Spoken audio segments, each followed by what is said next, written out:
मुंबईतील red light area म्हणून असलेल्या कामाठीपुरातील देहविक्री करणाऱ्या महिला गणेशोत्सव साजरा करतात। 10 दिवसात बाप्पाच्या भक्तीच्या निमित्तानं त्यांना समाजातील मुख्य प्रवाहात सामील होण्याची संधी मिळते। पाहुयात लोकशाही मराठीचा या संदर्भातला एक स्पेशल रिपोर्ट।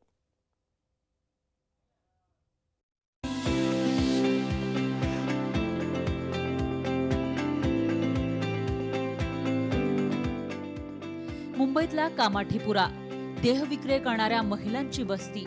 या वस्तीकडे पांढरपेशा समाजाचा बघण्याचा दृष्टिकोन कायम तिरस्काराचा असतो। कामाठीपुरात देहविक्रय करणाऱ्या या महिलांनाही सण उत्सव हौसमौज असते। कामाठीपुरातल्या 11व्या गल्लीत आदिशक्ती सार्वजनिक उत्सव मंडळ हे दरवर्षी गणेशोत्सव साजरा करतं।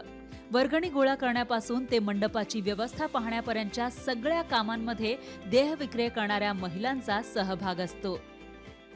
गोली वाला है ना, वो खुद तो जीव से अपना डालता है। हम लोग तो औकात जितना है उतना डालता है। हम लोग 100, 50, 500, 200 जितना है उतना डालता है। हम लोग को औकात तो जितना है, हम लोग भी कमाते खाता है, परिवार है, क्या करूँ हम लोग, तो हम लोग ज्यादा नहीं दे पाता है। गोली वाला लोग को उतना दे के खुशी रह के हम लोग खुशी से हम लोग बप्पा को लिए एंजॉय करता है। हम चाहते हैं कि हमारा जितना औकात होता है हम उतना ही मदद करते हैं। तो हम चाहते हैं 4 लोग के और कान में जाए और हमें मदद करे, क्योंकि गली वाले जो हमारा महाराज है बहुत मदद करते हैं। अभी ये गणपति को तो 70 और 5 साल हो गया, हमें तो नहीं मालूम है। हम जितना दिन था हमको मालूम चला, हम गणपति के लिए उतना दिन मदद करते जा रहे हैं।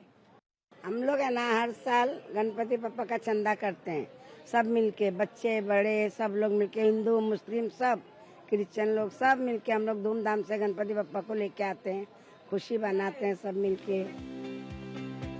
10 दिवस लाडक्या बाप्पाची सेवा करणाऱ्या या महिलांना सार्वजनिक गणेशोत्सवात सहभागी करून मान सन्मान देण्याचा प्रयत्न मंडळाकडून केला जातो।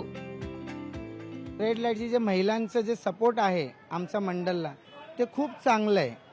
ते लोकांनी कधी असं नाही हे केलं की नाही आमच्याशी होणार नाही, आम्ही पैसे देणार नाही, असं काय नाही। ते सगळे हिंदू मुस्लिम बायका, हिंदू मुस्लिम पुरुष आपले जेवढे आहेत मंडळाचे ते सगळे मिळून आम्ही हे त्योहार साजरा केले आणि अजून पण जेवढे पण सण आहेत ते सगळं आम्ही मिळून साजरा करतो। कायम तिरस्कारित नजरेचे बाण छळणाऱ्या महिलांना या 10 दिवस लाडक्या बाप्पाची सेवा करण्याची संधी मिळतेच, शिवाय गणेशोत्सवाचा आनंदही लुटता येतो।